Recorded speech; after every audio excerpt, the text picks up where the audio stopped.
Hello everyone and welcome back to another BCP library video. My name is Katie and today I'm going to be giving you 8 tips for adult colouring, and you can use these in adult colouring books or adult colouring pages. And they're mainly going to be referring to colour pencils when you're colouring in. I might do another video for the libraries talking about how to use markers, but for now this is just about colour pencils. And you can download this colouring page in the link in the description down below if you would like to colour it too. And when I'm doing colouring pages or colouring in some of my art, I like to listen to audiobooks, and this is just a reminder that BCP libraries subscribe to a service called BorrowBox, which is where you can input your library card details and borrow some audiobooks free of charge, and this is a great thing to do when you are doing something creative. So I'm just going to put the book that I'm listening to. I'm listening to a book all about Mary Queen of Scots and Elizabeth I. So on to the colouring tips. My first tip for you is to keep your pencils sharp, and I'm just using a well-known children's brand of colour pencils. You don't need expensive pencils, just invest in a decent children's brand is fine, or just a normal brand that you would find at the supermarket, and you just need to keep them sharp even if you are colouring in big areas, because you can use the side of the pencil. And tip number 2 is to use 3 tones. So for the hair, I am using 2 tones of brown, a lighter brown and a darker brown, and a kind of a dark yellow, because she's having brown hair, but the yellow tone will just warm it up a little bit. So we start with our mid-tone. So I'm using my mid-tone for just blocking out where the shape and the flow of the hair is going to go. And then we use our darker tone. So I'm using the darker tone at the top of the hair, the bottom of the hair, and along the side of the face, because that's where the shadow will be. And then I'm going to use my yellow to just blend it all out, and the yellow just really lifts it.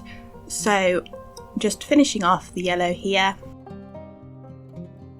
and then you can go in with your mid-tone again just to blend the darker colour into the lighter colour. And if you're using 3 tones instead of 1 tone, this just lifts your colouring and gives it a little bit of depth and shading.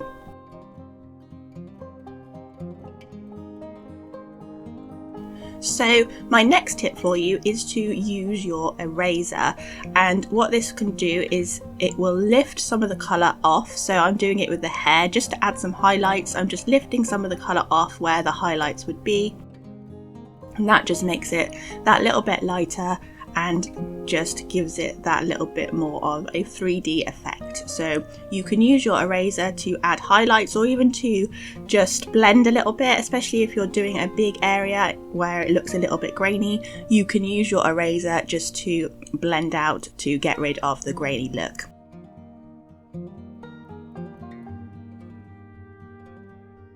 So my next tip for you is to build up light layers, and don't press too hard straight away. So just build up lots of light layers of pencil. So for her skin, I'm using a violet colour, a light violet, and that might seem a little bit strange, but using a light violet in a skin tone really helps just kind of neutralise some of the oranges and the pinks that you're probably going to use, and it really acts as quite a nice shadow.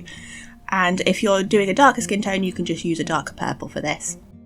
I'm just building up lots of light layers. I'm not pressing hard. I'm only going to press hard with my pencils on the upper layers. And this is my finished face. There was quite a few layers in this, and I'm quite happy with how it turned out.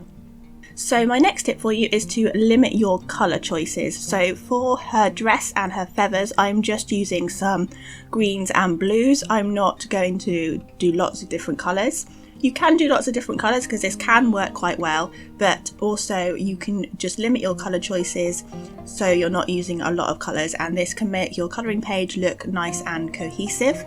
So now I'm just doing her dress and matching the dress to the feathers, so we're using the same blue for the base of the dress as we used for the feathers, and this will just help tie it all together and make it look nice and cohesive.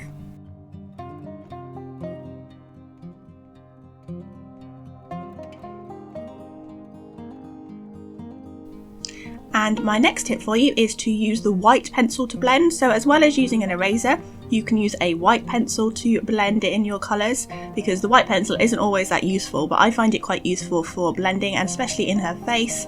I'm just going to blend all the colours together, especially in the lighter parts and in the hair, going back over where I erased earlier.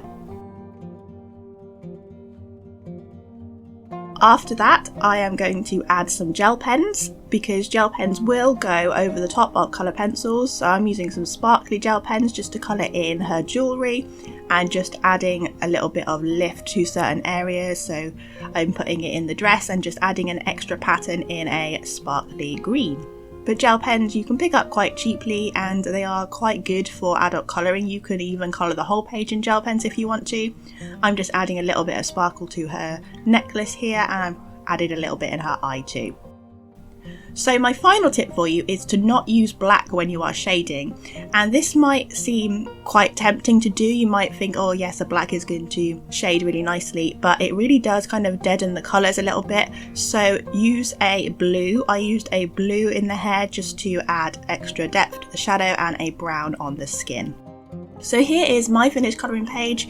You can print this off and colour it in yourself, or you can apply these tips to your own colouring books and colouring pages.